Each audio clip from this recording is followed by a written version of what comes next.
Going live. Oh, my hair is weird today, and that's okay. We're live! Yay! Okay. Welcome to my chaos. Is my camera tall enough? It's like right at my height, so it's really short. It feels weird. It's a little bit angled, and you really can't see my dress form. I've been working on this a lot. If I scoot it up, that doesn't help at all. I really need that box that I broke down earlier to like put this on. I want it to be taller. What do I have around me that I can put it up on and it won't fall down and it won't break us? Because that's important. Do I have two things I could stack it on? Who knows? Maybe? Maybe? No? Ugh. Oh, watch. I'm also gonna just shift my table. It's chaos in here, and I thought about cleaning it up to like try to trick the internet that I don't live in chaos, but I opted not to because this is my reality. I think I know what I'm gonna do. I'm gonna move this. Don't look at that. Just pretend that that doesn't exist. And I think one of these boxes over here. Ignore the grunting. Ugh. Did it. I'm strong. Okay. That doesn't exist in our world. Now this goes up a little bit higher. Is that better? Yeah, that's a little bit better. I think I needed a break. I needed a break from the fairy lantern, which I'll show you though. It's here. I was working on it because I took it to convention and she's really good. She's got a handle on her. She's got a painted top. Nothing is done on the inside, but we don't care about that. And the flowers are not done or even like in existence yet either. But I literally could not. I have a plan. I finally figured out I want to use crepe paper to make the flowers so that I can do some like alcohol ink staining on them. I just didn't want to go to the grocery store or a store to get any. So I did a little bit of painting on this. I ended up going with like some blacks and silvers and purples. And it's where it is. It made it to Lilac City Comic Con with me, which was a great point of conversation amongst people who visited my table. And that was awesome. But I am getting a little burnt out from it. So I'm just going to set it aside and work on something that brings me joy, which brings us to a cosplay that I have started working on this week. And I'm really excited. It's Zelda from Tears of the Kingdom. She looks terrifying because I have kind of slowly taken her apart, this little figure, to figure out what this cosplay entails. And I posted on my social media a mock-up of the pattern, and that has been what I've been working on is mocking up the pattern of her foundation of her base dress because that's where I usually start my process. And I've also been 3D printing. It's my box of 3D printing. I modeled and 3D printed and have been 3D printing the Master Sword in its like decayed form, which is part of the game if you play Zelda Tears of the Kingdom. It's not done yet, and clearly it is still in many pieces. The printer isn't running right now because it gets super loud in the background, but I've got 2 more blade sections to go, and then this will be done and ready for like I can actually show you. It all assembles very loosely right now. Like there's the pommel. It's got 3 pieces. And here is the blade housing with its crossbar rubber banded together because I am super professional like that. And then the blade housing itself fits in the blade. So all these things are now in existence. They were just in my head and on the computer, but they exist now. And the next step will be to finish printing that and then sand it and start to paint it. And while that's happening, I want to get this done, which is the base dress. And here's where I'm at. I like, you can tell things are different and a little bit messy. I should, my iron is hot. Maybe I move it over here. I have been sewing. I've sewn a mock-up in white muslin cotton fabric, which is how I start. Like I have a couple of what are they called? Slopers. I think that's the correct term. I'm not a professional tailor, sewist, fashionista, any of that. So I don't know the right words, but I have a couple of base patterns that I have developed based on my body that I use often. And one of them is a bodice pattern. And at this point, I've got a couple different variations of it. So I started out with that. And then I patterned an actual like pattern of what this specific bodice looks like out of muslin, cut those pieces out. And then I made my first mock-up, which is with the true fabric that I wanted to use because I want to see how it all came together. So we're looking at this. That's what this is. And, you know, on the screen, wow. On the screen, that is a solid color match. In real world, it's a little bit greener. This is peach skin fabric, which is like a polyester rayon blend. It's really lovely. It has a nice drape. It doesn't wrinkle because it's polyester and rayon, and it's got a really pretty sheen to it. So I made my mock-up. That's what this is, of the bodice and of the skirt, and it's okay. It's not amazing. It's just where it is. There are some things that like I feel like at this point in time I should have dialed in, but I don't know. I hope everyone in the world has to go through this experimental phase where they're like, does it even work with the fabric I want to use? And that's where I'm at. So the bodice works like mostly. It's like 85% there, but there are some things that don't work that I want to go back and fix. Like for one, this fabric, which drapes so beautifully in the skirt, is too, like you can see, it's too silky. It's too loose in the bodice itself, which is pretty structured. And underneath this, I shouldn't turn around when I walk away. Underneath this is, don't fall, coutil fabric, which is a traditional corset making fabric. I have some right here. It's like just a herringbone weave, extra heavy duty cotton. It's lovely. It's wonderful actually to work with. And it's what I like to use as the base for all my fabrics because it's super breathable. And it's really flexible. It's awesome. That part worked great. It's the fashion fabric on top that didn't work great. And even though most of this is not seen, enough of it is seen that if it's like flubbery like this, it's going to be problematic. Also, I'm planning on mounting an overdress on top of it, and I need it to be really strong, and it's not. Also, fit issue wise, there's some problems here. Like there's a second boob that happened. I don't know why. There's this bulging right here. It's too big all around, like in the back. I can turn it.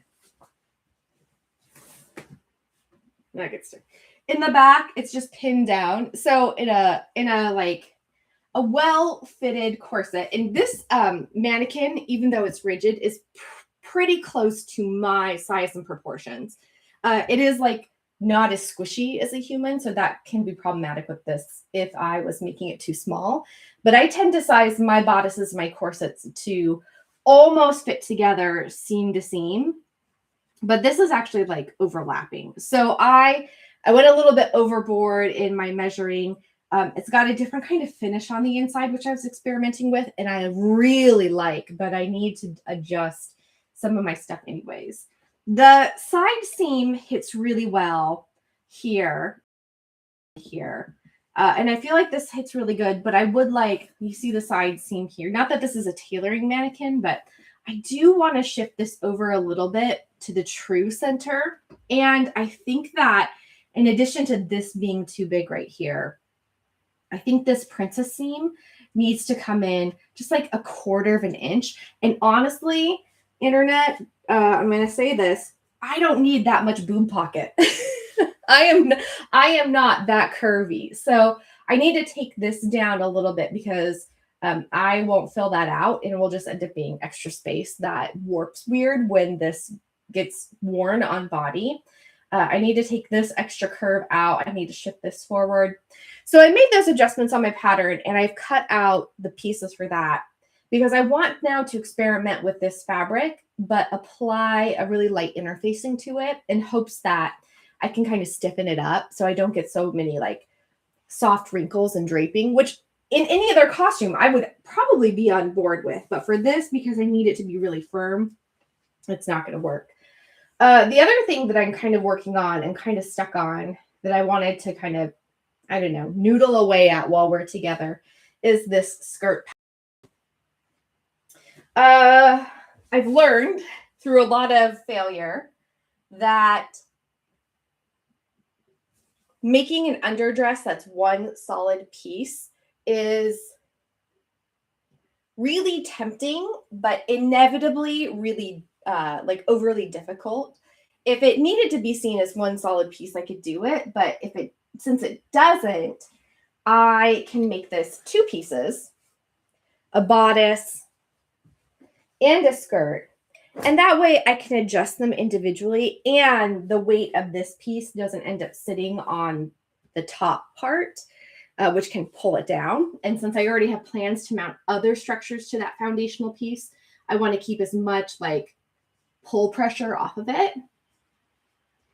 I can't get my pins in here. I have a really like, it's not really cheap, but it's a medium-sized Dritz dress form in here with like the hard plastic, and I've adjusted it, and then I have a padding all over this to like bulk out places where there is more of me than the dress form would have. I'm right between sizes. I'm right between a small and a medium. Like I am as big as a small can get and as small as a medium can get. And then there's other parts that are squishier.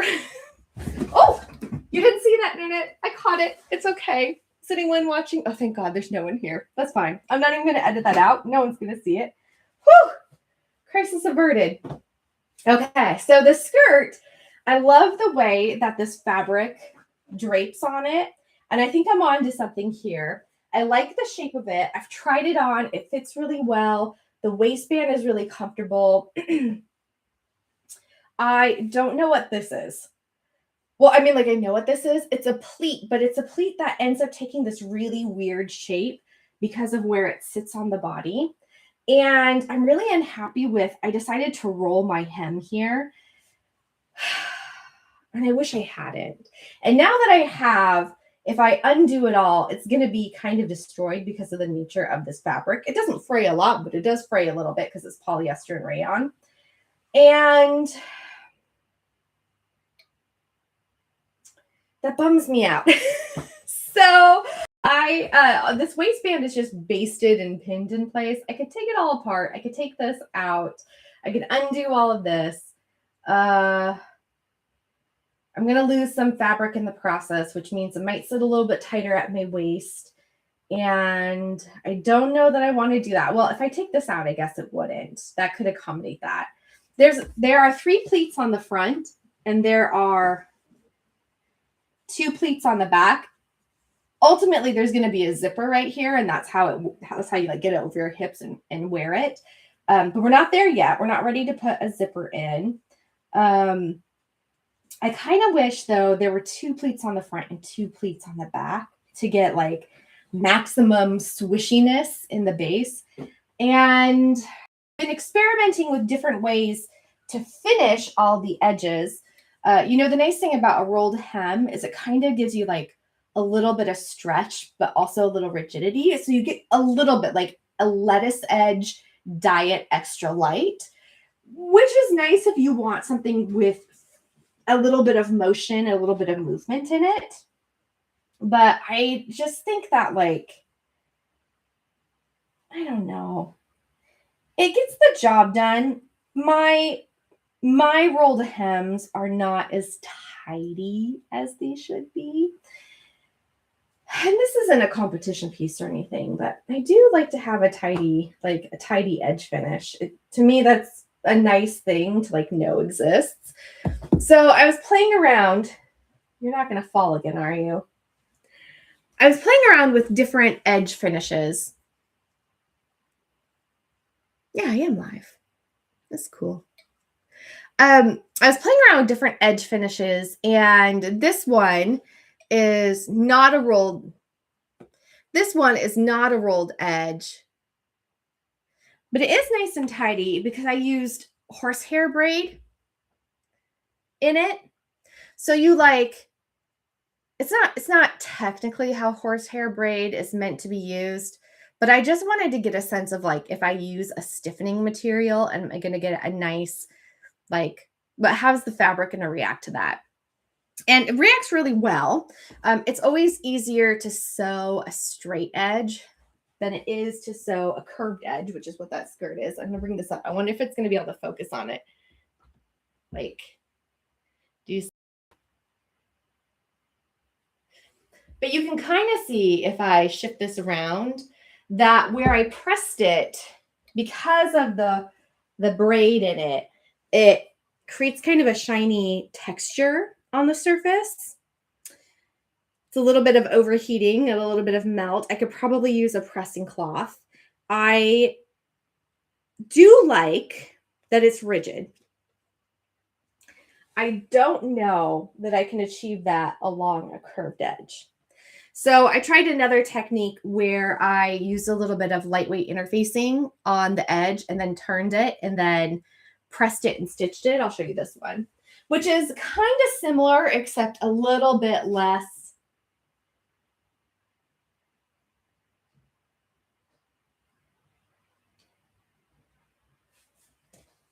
There's like a little less substance in there. And I do like the way it turned out. It is a very nice finish without having plastic inside of your garment. I just don't know. And I don't have enough fabric to redo any of this because I was actually trying to buy the fabric that I needed for the project. And then I cut all my pieces out. And then one of my cats threw pieces. So I had to launder all of them. Oh, it's just been kind of like, that's where we are. So there's part of me that's motivated to cut these out and build them again because these have been loved by the animals unto whom I love. That's where I'm at with this. I don't know if anyone else goes through this kind of like engineering dilemma when they're sewing their costumes, but I certainly do. I think it's just that I know that if I do it again, my second time around will be better because I've learned through this experiment what works and what doesn't work. I know for sure, like cataloging things that work is important too. These are all finished with French seams and love it. 10 out of 10. That's the way to go. I didn't necessarily give myself enough fabric to do a French seam on this, so they're real tight because I didn't quite have enough fabric for that. But if I ordered more fabric, I could do that. And that way there's no raw edges, and the person, like the seamstress, the non-professional seamstress in me who does want to like sew high quality garments, says that's a great way to go. I have an actual like curved waistband, which is almost unheard of for me. And that's really nice because it fits a little bit tighter without having to do any like bunching or pleating to get that shape. It just naturally does it because it's already curved. I think this pattern is almost there. Like I think I can make this work as it is. There's just a person inside of me who really wants to like walk with confidence with drape, like good drape and movement to sell this. And then on the back, I think there's an opportunity. This is not well finished, so I'm not going to show you it, but there's a place where like the pieces come together. And I think there's an opportunity to add some kind of like decorative tassel that I can design in 3D print, which chef's kiss is totally up my alley. So what are we going to do now that I have talked for 15 minutes? I am so sorry about where I'm at. I am going to sew my new bodice. That's what I'm going to do. Because if that doesn't work out, then I know I need to buy more fabric and try again. So I have already cut out all my bodice pieces, and I have applied interfacing, and I have cut out my coutil. So I've got my actual like forward facing pieces. I have my inner pieces. I always keep like a stock of course making materials in my workshop. And I don't use anything traditional. So if you're like, oh, this is how stays are made, you're totally right. That is how they're meant to be made. And I don't make them that way. I make them with plastic boning and with coutil on the inside. Thanks, Danny. That is a hot place. You're right. Yeah.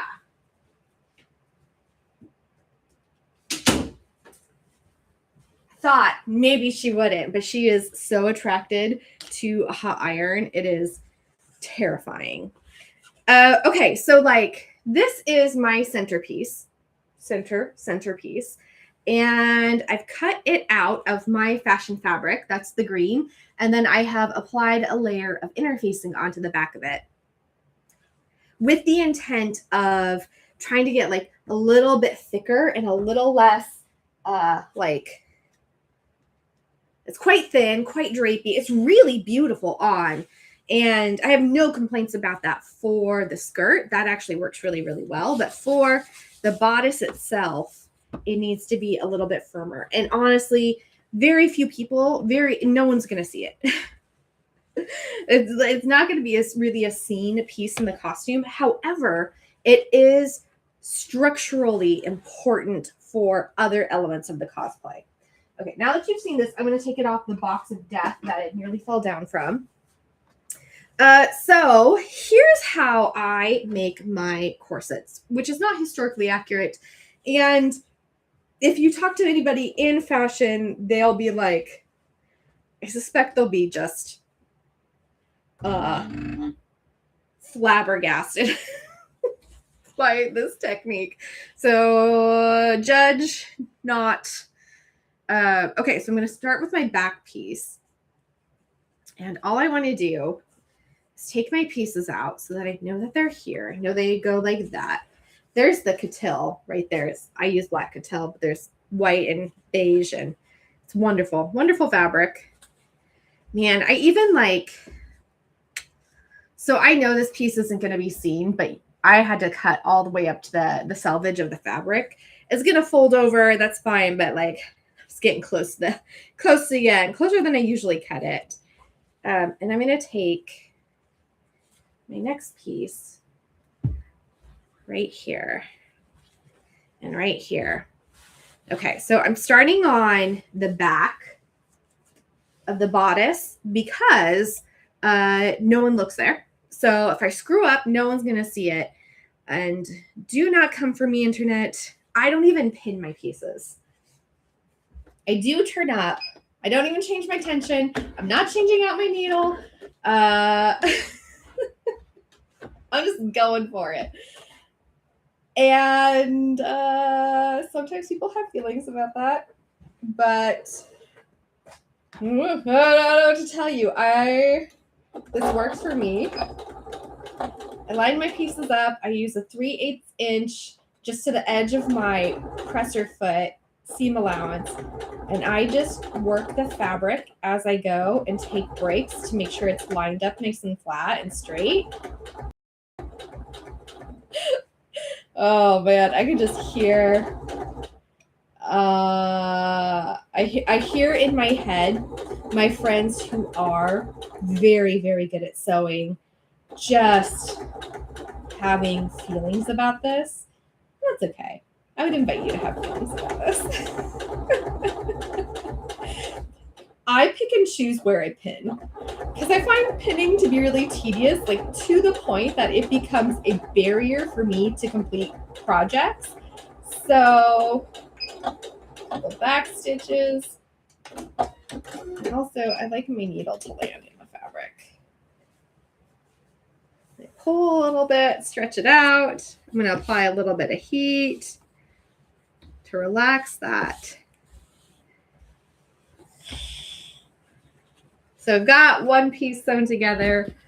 I need a tailor's clapper. But right now, all I have is a sewing ham, a pressing ham. And this little mini iron, which I love, is amazing, but honestly only heats to one setting, which is super crazy hot. And it's why I, every once in a while, just kind of like smush it on the cutting board to dissipate some of that heat. Yeah, don't come for me, internet. Things I know I do wrong, and it's just who I am. My friend Abby, who is an incredible seamstress, once told me that, like advice for new people new to sewing, that it is important to know the rules of sewing so you know how and when you can break them. And I would totally agree. Some of the best sewing advice I've ever heard is that knowing the rules are going to be really important for knowing how you can break those rules. See, this is what I was kind of worried about, though. Not with the pressing. The pressing is what it is. And if you don't press when you sew, that's one of those rules I would say don't break. Make sure you're pressing all your seams as you sew. I've got steam in there. I've got water. That's not the problem. Problem is, I think I'm trying to make a fabric work for this. That is not going to work for this. So here's what I'm running into. I'm getting a little bit of like bunching along the edge. It's not the end of days. I think it's worth sewing the rest of this together to see if, one, it starts to ease its way out, and two, if when it is pulled a little into the shape of the garment, if it remains there. Because sometimes with the tension of how you wear something, you'll like eventually with your body heat work out some of the issues in your seams. But my tension might actually be too high. Maybe I just turn it down just a little bit. Just like a smidgen for this next one. And I want to say it could be any number of things. Like it could be my needle not being sharp enough to go through this, except it's not. It could be that I'm not pinning. It's not that. I've made enough of these to know that. Just like through experience. If the fabric doesn't work, the fabric doesn't work. And it could be that I need to do, what else could I do? How else could I stiffen this? I really like the fabric. I don't want to give up on it yet because I like that I like the idea that the bodice and the skirt are the same, made of the same material. And I quite like peach skin. It's got a really lovely drape and sheen. Like it feels fancy without being fussy. If that makes sense. On that same note, I also love a stretched taffeta because that has a lovely, maybe I do try turning it down just a little bit. And I'm going to add a little bit of water to it. I could try stretched taffeta.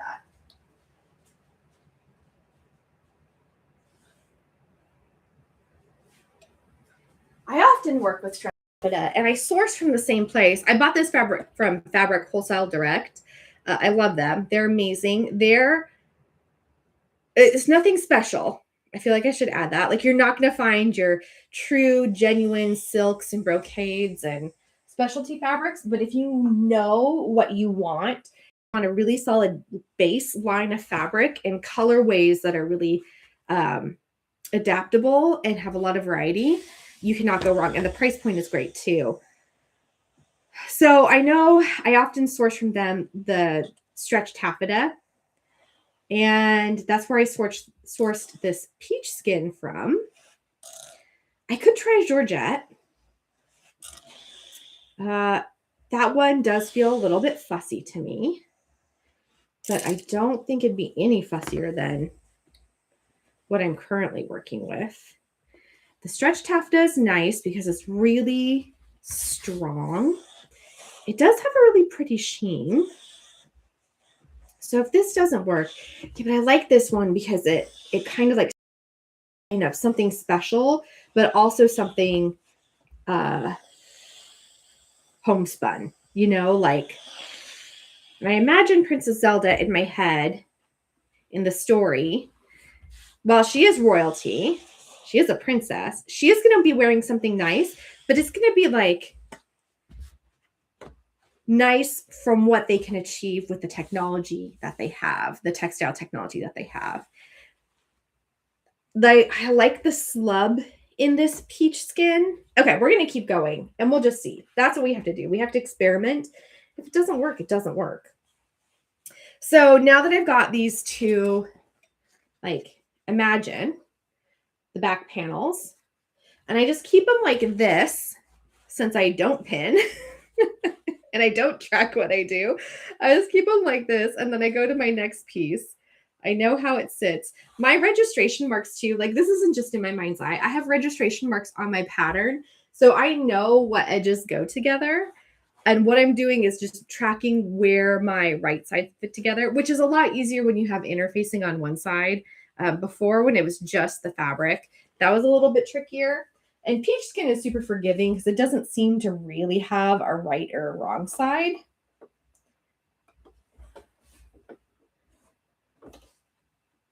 I did have some qualms about this color. I thought it'd be a little bit lighter. It is a little bit darker than what I was expecting, but that's not necessarily a bad thing.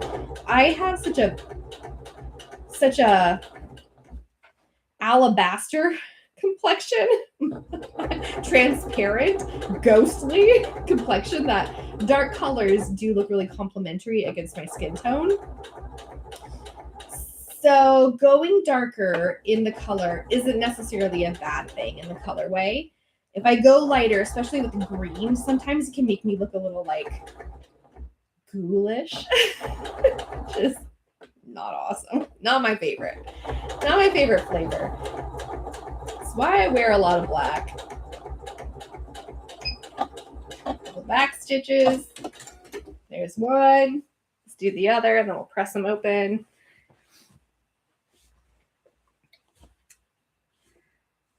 Okay. I mean,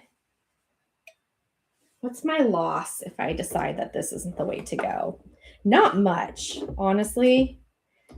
I did use up my lightweight interfacing, but I keep a bolt of that on hand. Like, there's just some things that I keep in my workshop for sewing all the time.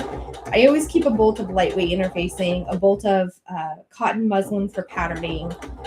I always keep my corsetry supplies stocked. And by which I mean nothing special. They're like, it's like plastic boning and cotton boning casing. I do have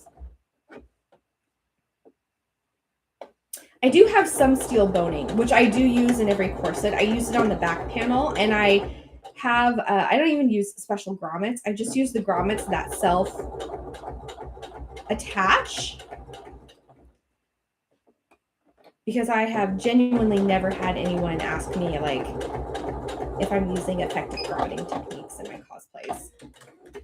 So for me, it's more important to be able to get something done than it is to have all the fancy stuff. Okay, let's press that open. I don't have to press as I go, but I want to, because I want to see. Hey, there's someone out there. Hi. How's your day going?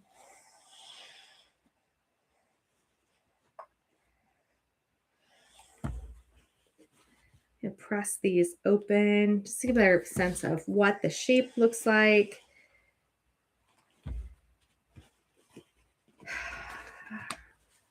Why do I feel so like frustrated that it's taken me a second time to test this?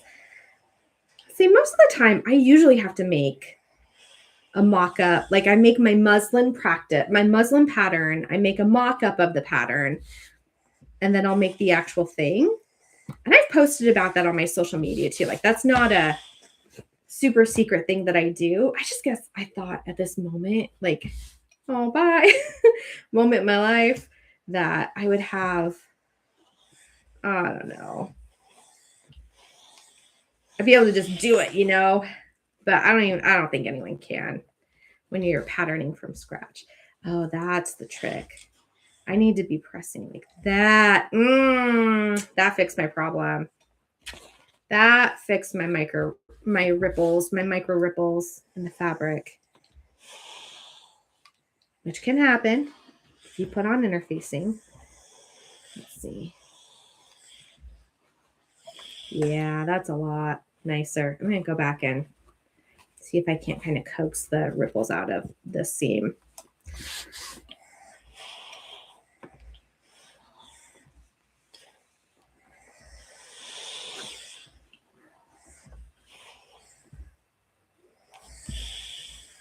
Yeah, that fixed it. It was my ironing technique. Speaking of irons, I saw that Yaya Han has like a special iron that she is partnering to produce, and it looks so cool. And I really like that there's like a larger iron, and there's also like a mini iron. Gosh, I mean, I think you can tell just by looking around my workshop that I don't use a lot of specialized materials. My sewing machine is one that I bought at Joann's, RIP. And I do have a 3D printer that I bought off of Facebook Marketplace and a Glowforge that I bought off of Facebook Marketplace. So my iron is something that my mom bought because she tried it and she was like, this thing is amazing. And I have like a big official iron, but I like this small one so much better because I can maneuver it and hold it, even though the heat settings aren't great on it. So like the small Yaya Han iron actually looks right up my alley for using. I mean, I do use the big iron, especially like when I am dyeing fabrics, and then afterwards when I need to press them, it works so good. But for everyday stuff like this, for sewing, this little guy with its little point works so good. Aside from one heat setting, I always keep like a pressing cloth close, and you see me like just dissipating the flash heat since I've melted a couple fabrics with it every once in a while. I need to get a clap. I already said this. I need to get a Taylor's clapper too, like a wooden press. Okay, that didn't fix all the problems, but it did help a little bit. So let's do the next piece. And then we only have one more to go after this, just the centerpiece. And we'll at least get an answer to our question about like whether or not this is something to explore. Because if it isn't, if it doesn't work, then I definitely need to buy more fabric and try again with this fitted. And it'll give me some really helpful information about the pattern itself. I made adjustments directly to the muslin pattern, and I didn't test them again because close enough is usually enough with something like this. This is a 3, 4, 8, 9. This is a 9-piece corset. So it's not like a historically accurate set of stays that have like 20 pieces that have to be very, very carefully engineered and tailored together. And in like getting, you still want to be really precise and consistent, but it doesn't have to be like precision down to the millimeter. So I made adjustments to the pattern. I was like, you know what? We'll just like see how this goes together. If it works, awesome. If it doesn't, I'll keep the Catil and I'll get new fabric.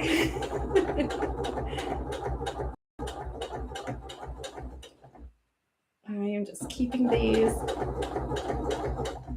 It is actually a little bit easier to sew now that I've taken out some of the like roundness of the bust. Not angry about that.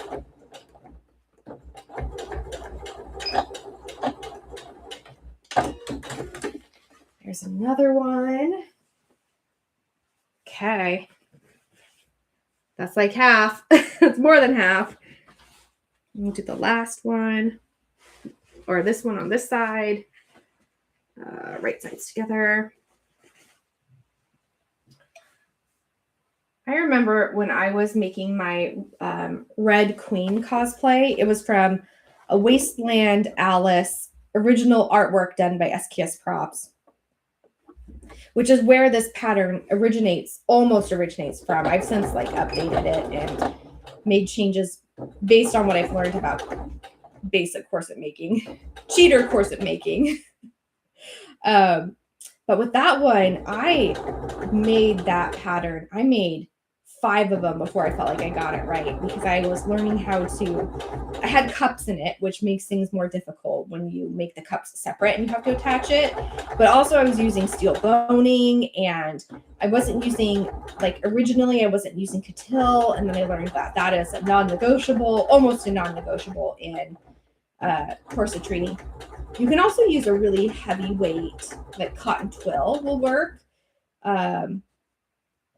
Something though that is relatively breathable and comfortable against the skin is really, really important with these. No matter what, you're gonna sweat because it's right there up against you. But what you want is something that is gonna take the tension off of your fashion fabric as you tighten this garment down. Not in any crazy amount. It's not like on TV where like pulling the laces, but you do want, I like to wear it as a foundational piece for special effects. So it needs to be snug. And the Coutil is a really important part of that, giving you the strength, the tensile strength to do the things that you need to do with it. Yeah, this one's flat enough. I can just press it right on my mat. Man. Well, my friends who are usually here, I hope you're all well. Hope things are going good for you. I was going to ask what projects you're working on today, or if you're doing something fun. Hopefully, maybe enjoying the great outdoors. We've got really nice weather where I'm at. I'm not an outdoor human, but I can still appreciate like people who do like to have outdoor adventures.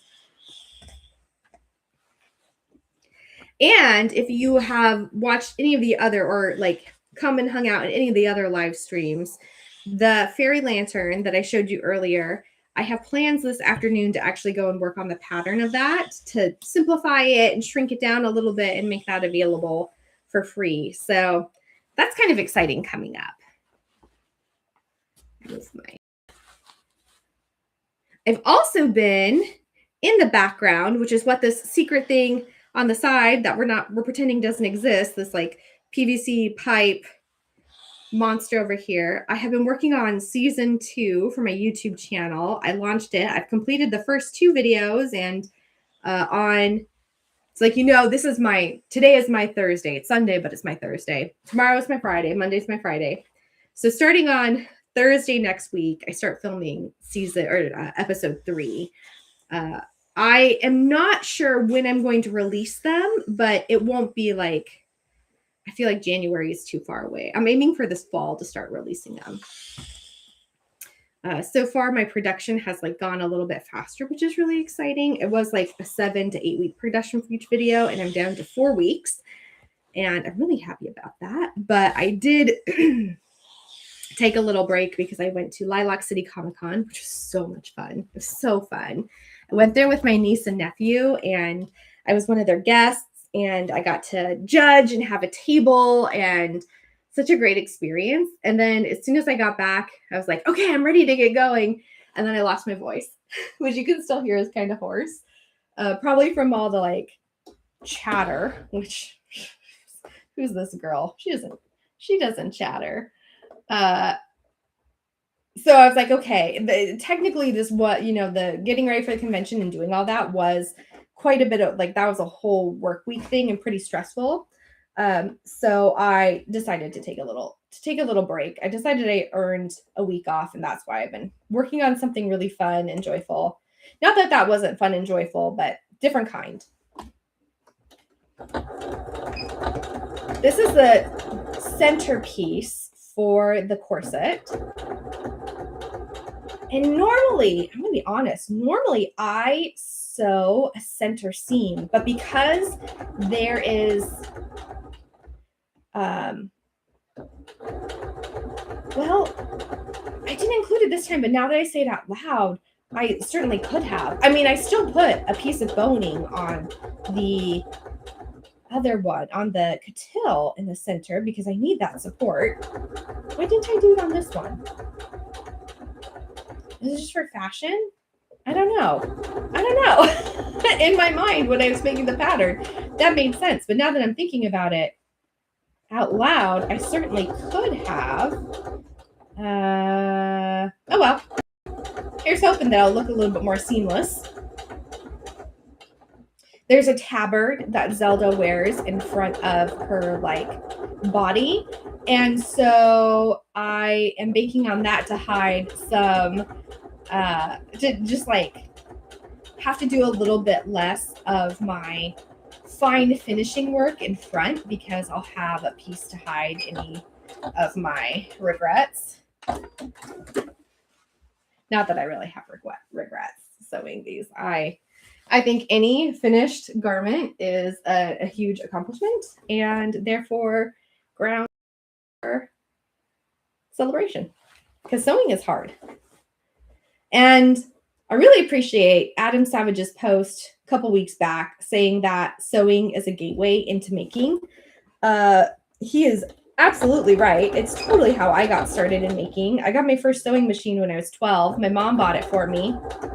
It was a Singer, like a Walmart basic model.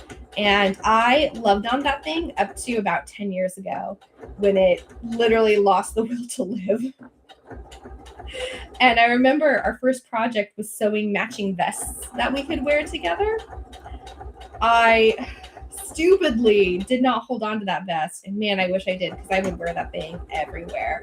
It was out of quilting cotton, and it had little pockets on it. It was lined. It was super cute. My mom and I had the same one. I'm sure she didn't keep hers either. But that was how I learned how to sew. And then later on, I wanted a backpack that was different from anyone else in my high school. So I made my own backpack, but then quickly backwalked that because I didn't want to stand out either. So I used it to go to the library, which I spent a lot of time at.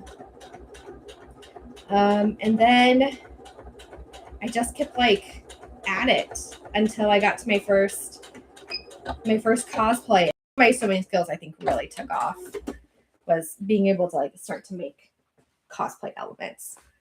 All right, there you go. Look, 9 pieces together, not a pin in sight. Do they match? Do they fit perfectly? I'm going to show you this. No, look at that middle piece. So you can tell I have gone in and adjusted this, but I didn't adjust the length of that middle piece. And I'm not angry about it. Not at all. In general, when I make corsets, when I make bodices like this, I try really, really hard to get my top seams, my tops to all line up as best I can. And then I know the bottom is going to be a little bit of work to find its own way. But as long as I'm symmetrical, I have a lot of space to adjust with it. And I don't turn my corsets inside out. I just finish all, I'll put my sides, my front side, my back side together, the inside and outside. And then I finish the edges with bias tape. So there's not even seam allowance on those. I wonder if there's,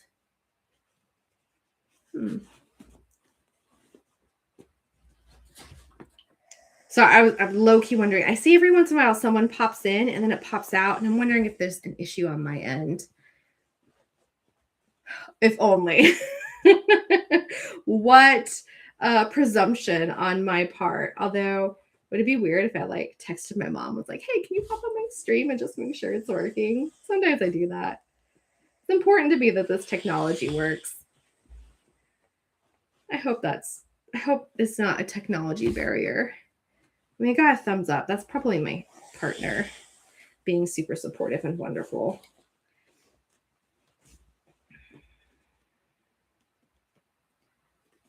Whew. It's starting to get really warm up here. My workshop, this space is the mother-in-law suite in the house above the garage. And while it does have air conditioning that will occasionally run, you'll hear it turn on, something doesn't work quite right. And me and my partner cannot figure out why. So it does get kind of it can get uncomfortably warm in this space. And normally I am here for it because I am chronically cold, but we might be reaching the 80-degree mark. And a hot iron does not help. So if I start to sweat, don't judge me too harshly. Okay. There she is. Do I dare? Actually,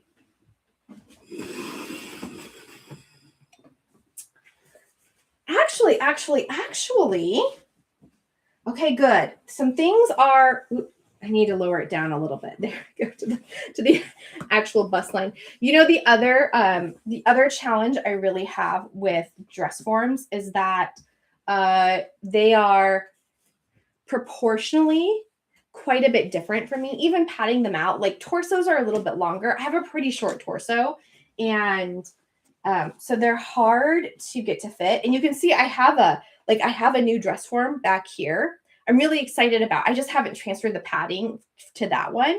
So that's on my list of things to do. But I am not angry about this. Is it the dress form or did the boobs fall? Don't look at what I'm doing. Just gonna mash some things up. Nope. Okay. It fits. Oh, no. I know why. It's like this. I remember. So one of the other things I did when I was adjusting this pattern is I took a little bit of fabric. I took 1/8 of an inch out of this because I get a little bit of I'm a little concave up here. So if I wear something that's straight across, oftentimes it gaps open. So I actually took it in just a little bit to get a tighter neckline. It's going to look weird here because this is not like my concaveness, but it will fit the booby pockets. Like the booby pockets will fit what I need them to fit. Okay, well, I am surprisingly happy with that.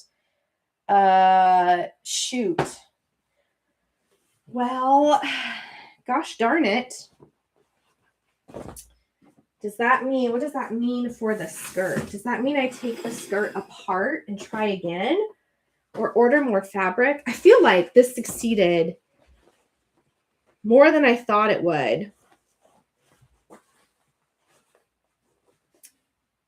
Yeah.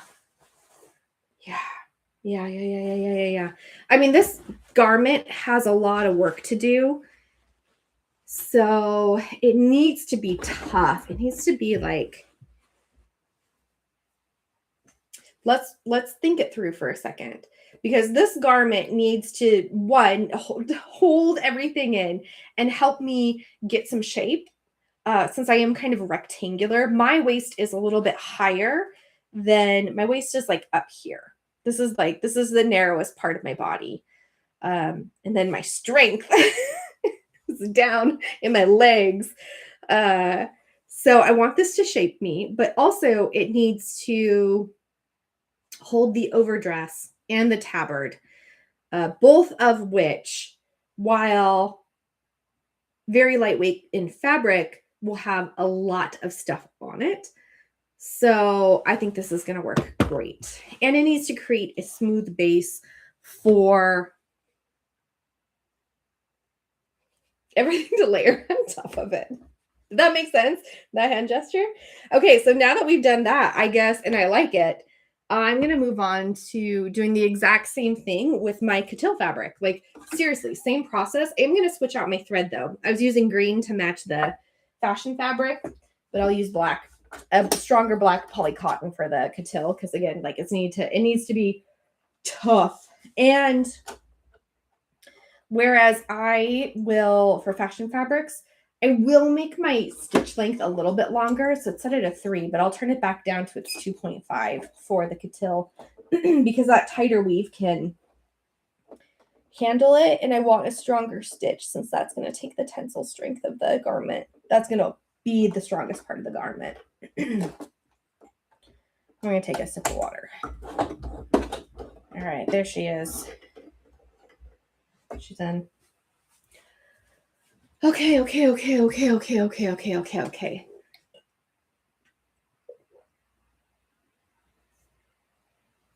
I mean, I'll be honest.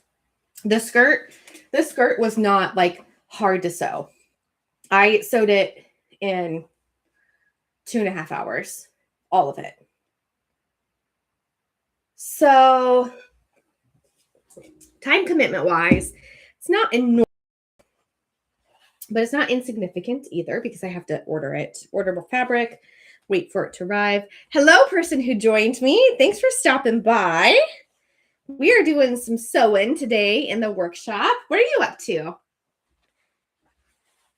I'm going to do the same thing with these, with the Coutil, as I did with the fashion fabric. And I'll be honest, it's going to be easier because this fabric is a little more forgiving. But it does have a genuine right side and wrong side. And I can show you this up close. Put my pattern pieces there. Here's the right side of the fabric. And then here's the wrong side. So the right side has more of the herringbone texture. And that's the side that I like facing me, which is the side that is going to be finished. So I'm going to turn that over and do the exact same thing. Except with this, I am going to stop and make sure along the way that my pieces more or less are lining up with my fashion fabric. And because I do have to like install some stuff on this, I'm definitely making sure I'm back stitching along the way, which I don't know that I did on my front pieces. So it doesn't matter, really. Everything gets stitched on the top and the bottom when the pieces get basted together, and then stitched a couple more times. And I use bias to seal the edges. But it's nice to have a steady base, like a good foundation.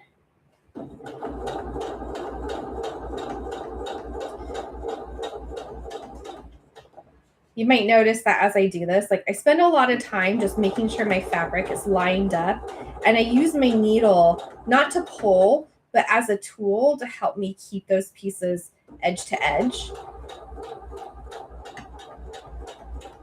I could pin these. I could totally do that. That is obviously clearly the better and most effective technique.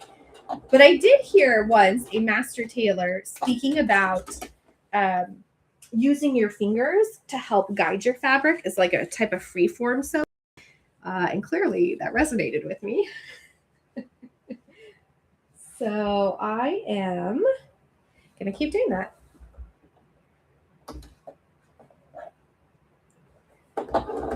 I also don't sew fast. My stitch, the speed setting is at the lowest setting, and that way I can control it. And I like to sew standing up, usually like a little bit taller. I'll put this on some books, but I didn't want to block all the stuff that I'm working on in the background so that I'm not hunched over. And I do balance on one leg while I push my pedal. And I'll switch legs halfway through a project. So I'm balancing on one leg and then the other leg. I know, I could sit down and do it. I've just never been a great stiller person. So the standing works for me. Most machines now, though, you can control with your fingers up here. So it's not even like when I started sewing and your pedal was your only option. You got real good at that pedal control.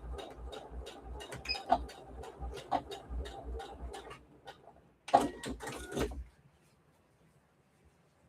right, here we go. There's the first two pieces. I'm going to go ahead and press those. Press as we go. Great thing about cotton, so much harder to destroy with your heat.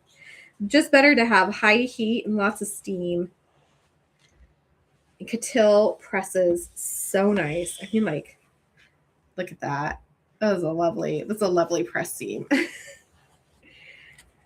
This is the rule I do not break about pressing my seams. I press my seams every time. There's very few things that will like reveal your experience, your level of experience in sewing, and inexperienced sewers don't press their seams, and it's one of the like tells. So if you want to disguise yourself, as a professional, press your seams, press your seams. Do stuff with your seams. The other tell is what you do with your raw edges, which we will eventually get to. Okay, there's that one. We're now on piece 3. I number my pieces, so I know starting from the back, it's 5, 4, 3, 2, 1 is the front. And I've made a lot of corsets in my life, fashion corsets. So I'm not on autopilot, but I have a system now. I work it pretty good. Yeah. I don't with mine. I don't use the seam allowance for my stays either, for my actual boning. I will install boning channels in this. That will be our next step, which I don't know that we'll get to today. Maybe. I mean, I'm going to keep working on this, so maybe I'll just keep the camera running. It doesn't hurt anything to show it.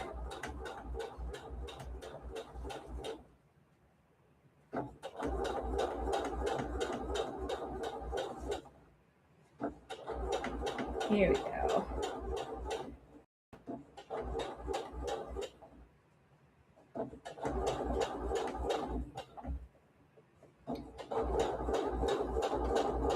That one done. Did I lock my stitches at the top of this? I don't think I did. Sure did. No, wait. The back stitch there. Sure did. Wow. Good job, Christy. Did I? Yeah, I guess I did. Who knew? All right, here. Put the next one in. No pins.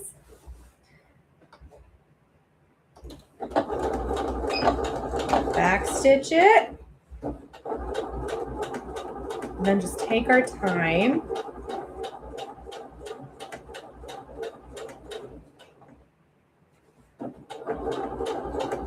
Well, if you are watching this in the future and you are also corsets, I would love to know if you've got any tips or tricks. You can just post it in the comments about what you do when you're making things, or even if you're like sewing garments, things that you wish you knew when you started or have like changed your life along the way.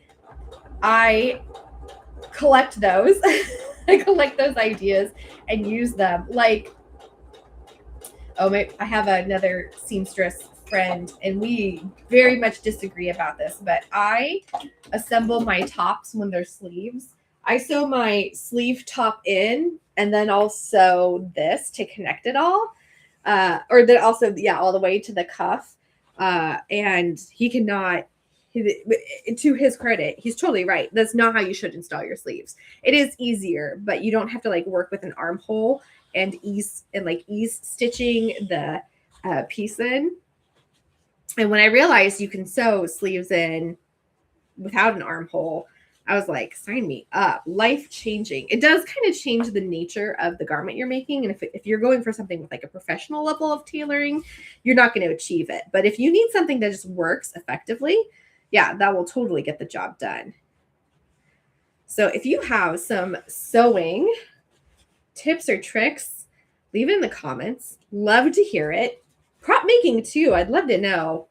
I'm always looking, especially in regards to sanding, of which I have much ahead of me. Uh-oh, looks like I ran out of my bobbin. No. Oh, I just stopped stitching. I just lost my thread. How strange. We can fix that.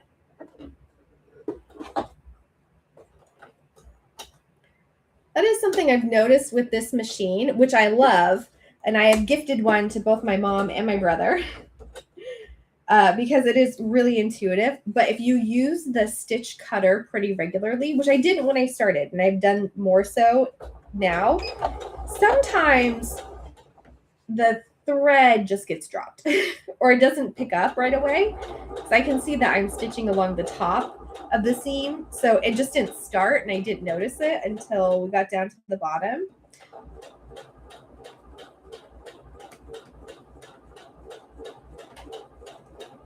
someday,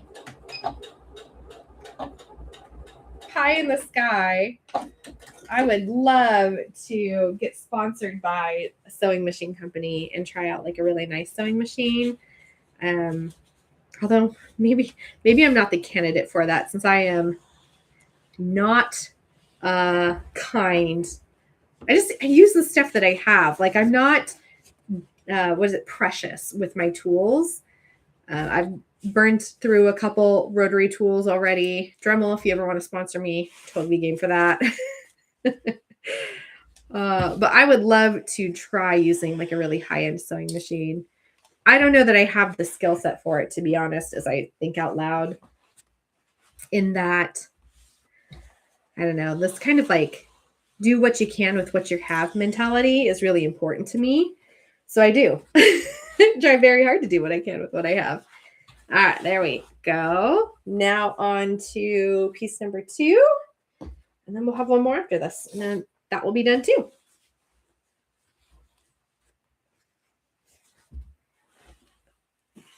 It goes that way and it goes that way. Okay, let's stitch this one. Getting there. We're getting there. So this is it. If you ever wanted to make a corset, but you were feeling really intimidated by it, my advice to you is just to approach it like you do any garment, and that you want to cut your pieces out really effectively and cleanly. You want to take your time stitching it together. It's just a lot more piecework. Honestly, that's like, if I had to say anything about it, I don't make historical stays though. That's really important to know. But if you just needed like a fashion garment that has a lot of foundation to it, a lot of strength to it, fashion corsets, they work.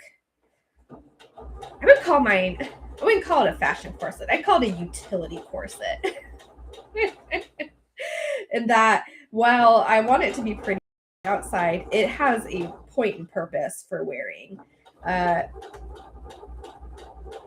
you could definitely make, from where this like originates, what I'm doing here, I could bulk it up. I could make it tougher. Like, I could use steel boning in it. I'm going to use plastic boning because I break a bunch of needles when I use steel boning, but I could make it a lot tougher.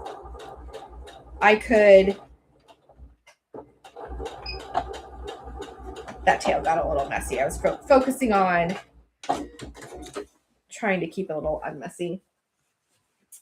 I could do other things, like I could add more seams to it so there's more stays, or I could actually like stitch my pieces together, which is something that I don't, because I don't like having a bunch of seams on the outside. I kind of feel like that's part of the illusion, is that those don't exist. There we go. That was backwards. So there are options to make them even tougher if you wanted to, but you don't have to. I don't. I might have been pretty good. Like, I put all sorts of stuff on it. Like, I like to stick wings inside of them, and they work great for that. For me, they work really well as a type of shapewear. They just kind of like cinch everything up. And since I am a squishy potato human, they give me actual shape. Not a judgment, not shame, just like, this is who I am. I'm 5'1.5", and that half inch is really important to me. And short torso. And this makes it seem like I have a waist, and I like that. Oh, it doesn't sound, is it? Nope, I'm getting it. I'm getting it. Just making sure my stitch actually gets in, because I never turned my tension back up after working on the, oh, you definitely shouldn't turn it up in the middle of your stitch either, like I just did. Don't do that.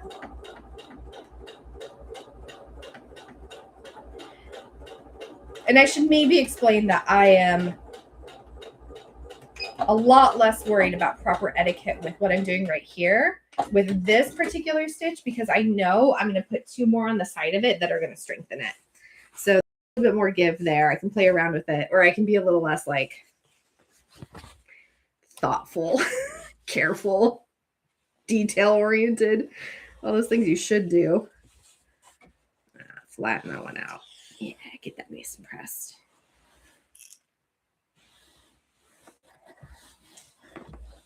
There's some really lovely artistry that comes with corset making. I mean, like beautifully pressed pieces coming together.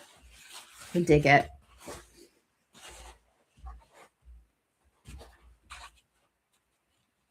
I've got a couple people out there, maybe. Anyone want to share what they're working on? I mean, I'm probably going to be here for a couple more minutes while I finish up this inner and outer layer. Love to hear projects other folks are working on. If you're cosplaying, working on something for cosplay, if you're just working on something for funsies. Last piece is the centerpiece. And for this one, my goal is just to make sure, just like the other, the fashion fabric, the tops line up. And I don't really care where the bottoms end as long as my tops are even, because I will trim my bottoms. In fact, I was even thinking about making this particular corset a little bit shorter, but I didn't want to do that before seeing it with the skirt. So I opted to make my pieces maybe a little bit longer than they needed to be, because I wouldn't be shortening it from the waist. I'd be shortening from below the waist. I'd want my waist to stay exactly where it is. That is part of the like sloping, the pattern making that I've done before that I really hold on to, is the waist and honestly, the breadth of the back and the breadth of the front, the chest. I'm a little short, like I said, I'm a little short chested and a little bit concave. So getting that to fit right was the lift.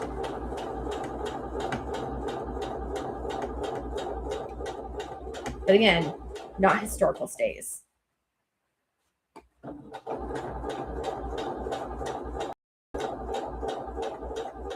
There we go. Doing a little bit of shaping and movement and pressing with my fingers to get this bottom princess seam to line up.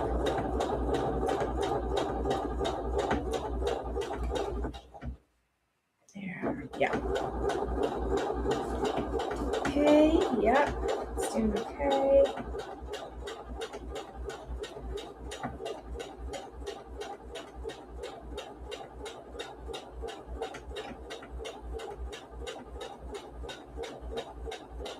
I mentioned that I source my fashion fabric from Fabric Wholesale Direct. They don't have coutil. They don't have they do have a heavyweight cotton twill, which I have used. It works pretty good. Like you can get away with that. But I actually go and buy coutil from this fabric from a corset making supplier because I find that there's nothing quite as soft and strong for corset making. So I just keep, at any given point in time, I'll usually have like 2 or 3 yards of it on hand in my workshop. It's one of those I just keep a bolt of it in the workshop because I use it so regularly.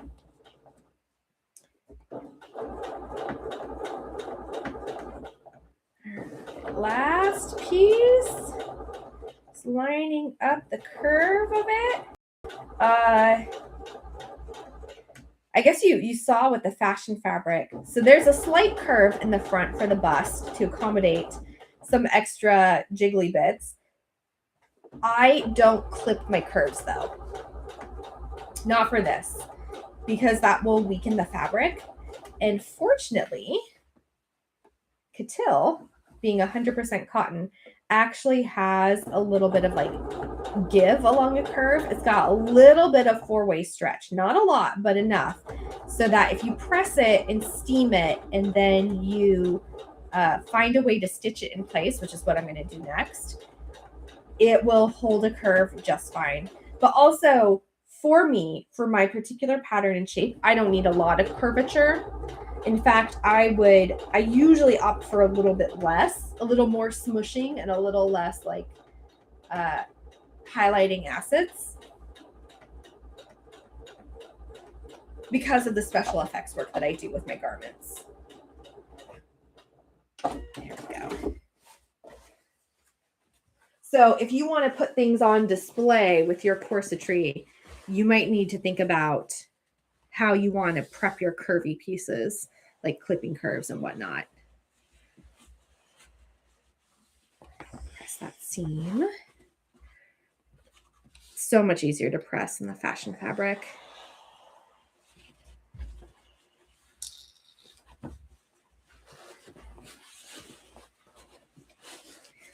I know this feels like we've accomplished so much with this, and we have. Like, it didn't exist before, and now it exists. It's a pretty big part of sewing and corset making. We've still got a pretty good ways to go, but it's just a lot of piecework. It's a lot of like putting this thing here and then stitching it down, and putting this thing here and stitching it down. So if you are a newbie thinking about corsetry, I wouldn't be intimidated by the techniques that you need to use, because it's all really basic sewing technique that you have done. It's just the amount of it can be a little bit daunting. Like, we just sewed how many different 9 seams plus another 9 for the fashion fabric, plus cutting out all the pieces and then applying interfacing to all the pieces. And now we're going to apply all the casings to the seam lines, and we had to press them all. And that isn't even like finishing it up. So you're not wrong to be overwhelmed, but you can do it. There we go. There's the cotil. Ooh, get the boobies to curve. There we go.